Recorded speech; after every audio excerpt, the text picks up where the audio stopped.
नमस्कार. मी चैत्राली यमकर एक छोटीशी लव्ह स्टोरी घेऊन आली आहे. आय होप तुम्हाला आवडेल ती. बाकीच्या कथा येत राहतील, पण मला आज ही कथा माझ्या माध्यमातून सांगावीशी वाटली म्हणून. छोटीशी आहे, अगदी एका भागाची.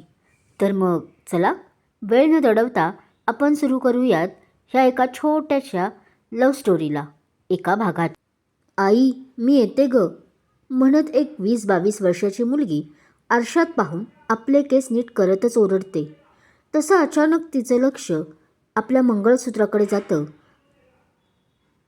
ती ते हातात धरून गोड स्माईल करते आणि फ्लाइंग किसही देते स्वतःच्याच प्रतिमेला. नीता बाळ, हा टिफिन पण घे, आणि हो, नाश्ता बनवला आहे तो खाऊनही जा.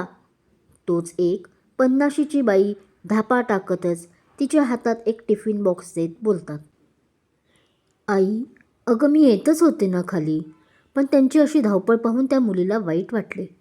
इट्स ओके ग बेटा, त्यावर त्या हसून म्हणतात. आणि हे काय, आज साडी बांगड्या कसं काय? काही महत्त्वाचा इंटरव्ह्यू आहे का? त्या आता तिच्याकडे नीट नीट निरखून बोलतात. हां, महत्त्वाचाच इंटरव्ह्यू आहे तर आहेच, पण हो, सरप्राईज आहे, तेही तुझ्यासाठी.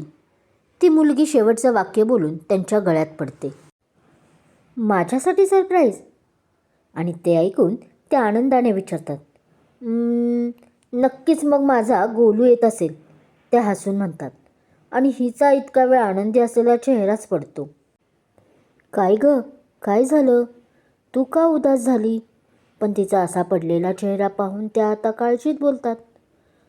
आई, तुला कसं ग कळतं की काय सरप्राईज आहे ते दरवेळी? तसं ती गाल फुगवून बोलते. कारण तुलाही माहीत आहे आणि मलाही की आपल्या दोघींच्या आयुष्यात एकच तर महत्त्वाचा व्यक्ती आहे, आणि तो म्हणजे माझा गोलू. त्या आता तिच्या त्या खोट्या खोट्या रुसण्यावर खळखळून हसत बोलतात. आज तेच येणार आहेत, पण आई, आता तरी त्यांना गोलू म्हणणे सोडून द्या. मग तीही आपला खोटा खोटा रुसवा बाजूला ठेवत हसून बोलते. आता त्यांचं नाव कॅप्टन प्रशांत मोरे आहे. ती हे बोलताना एकदम प्राऊड फील करत बोलते. डोळ्यात एक चमक होती. असेल तो जगासाठी कॅप्टन प्रशांत, पण माझ्यासाठी तो मात्र कायम माझा गोलूच असेल. त्या बोलताना आता थोड्या हळव्या होतात. 6 महिने झाले त्याला बघून, कधी पाहतीये असं झालं आहे. खरंय तुझं. तीही आता थोडी हळवी झाली होती. आणि श्रोते हो, आता तुम्हाला प्रश्न पडला असेल की ह्या दोघे आहेत कोण? तर मी सांगते ना. ही आहे 20-22 वर्षाची तरुणी नीता प्रशांत मोरे, जी आपल्या कथेची नायिका आहे आणि एक रिपोर्टर आहे. तर त्या बाई म्हणजेच कॅप्टन प्रशांत मोरेच्या आई आणि नीताच्या सासूबाई आहेत. हो, बरोबर ऐकलं तुम्ही, तिच्या सासूबाईच. पण नीता ही अनाथ असल्याने ती आपल्या सासूलाच आई बोलत होती. आणि नुसतं बोलत नव्हती, तर मनापासून मानतही होती. आणि तिची सासू ही खूप प्रेमळ होती. प्रशांत आणि नीता एकाच कॉलेजमधील त्या दोघांचा प्रेमविवाह, ज्याला प्रशांतच्या आईचा होकारच होता. तशी नीता खूप गोड मुलगी होती. तिने वर्षभरातच सासूला आपल्या प्रेमात पाडले होते. बरं, आवर लवकर. पण त्यांनी लगेच भानावर येत तिला म्हटले. डोळ्यातील पाणी हळूच टिपले. आणि मग आज मग किती वाजता येतोय गोलू? त्यांनी आता हसत पुढे विचारले. हे काय, 11 वाजता येतील ते. तीही आता आरशात पाहत उगाच मंगळसूत्राशी खेळत बोलते. आई, आणि आज मी त्यांचाच इंटरव्ह्यू घेणार आहे. मध्ये 2 महिन्यापूर्वी नाही का आपल्या आर्मींनी एक मोठी कामगिरी फत्ते केली, त्यासाठीच हा इंटरव्ह्यू आहे. माझ्या बॉसने खास मलाच घ्यायला लावलाय. ती बोलत होती आणि डोळे परत अभिमानाने चमकत होते. खूप प्रेम होते तिचं प्रशांतवर आणि प्रशांतचंही तिच्यावर. दोघे एकमेकांशिवाय राहू शकत नव्हते. ती कायम त्याला महिन्याला चिठ्ठी पाठवायची. ओ, मग तुम्ही दोघं दुपारीच येणार असाल ना जेवायला? त्या आता लगबगीने बोलतात. म्हणजे आई, मी विचार करत आहे.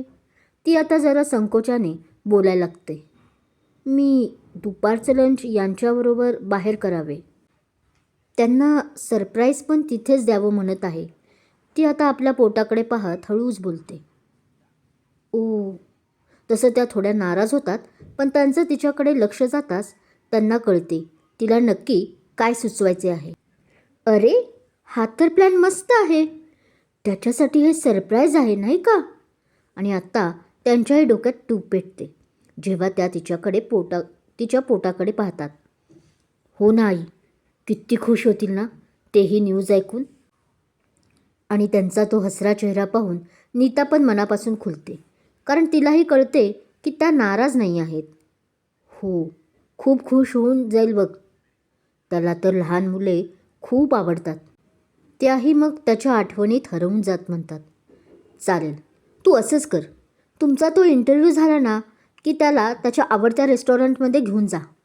त्याला हे सरप्राईज दे आणि सांग की आता जरा त्याचा अल्लडपणा त्याला कमी कर म्हणाव. बाप होणार आहे पुढच्या 4 महिन्यात.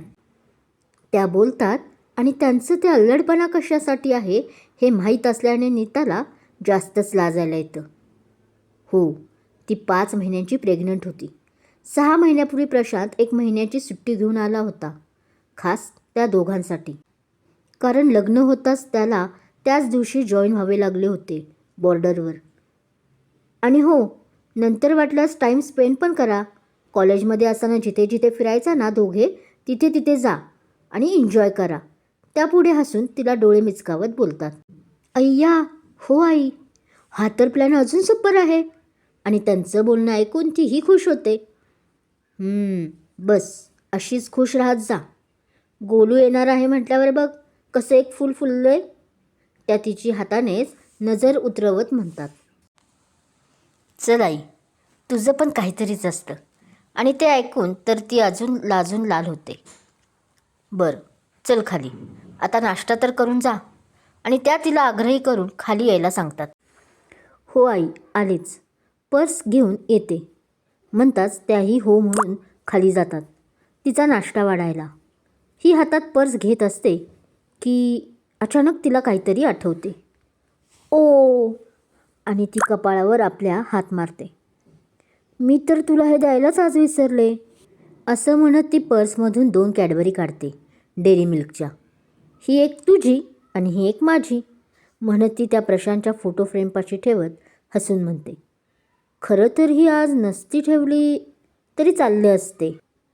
अरे म्हणजे नाराज नको होऊस, पण आता तू 2 तासात मला भेटणारच आहेस ना, मग प्रत्यक्षात दिली असती म्हणून म्हणाले. बरं, चल आता उशीर होतोय, जावं लागेल. तुला जे भेटायचं आहे रिअलमध्ये. असं म्हणत ती फ्रेमलाही फ्लाइंग किस देते आणि खाली जाते. आई, मी येते ग. नाश्ता होताच ती बाहेर पडते.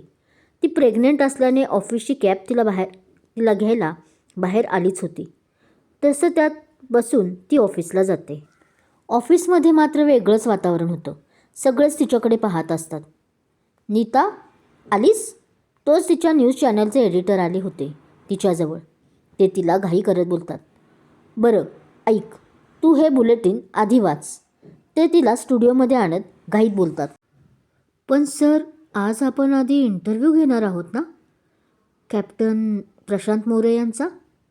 पण सरांची घाई तिला काहीच कळत नव्हती. ती हळूच बोलते.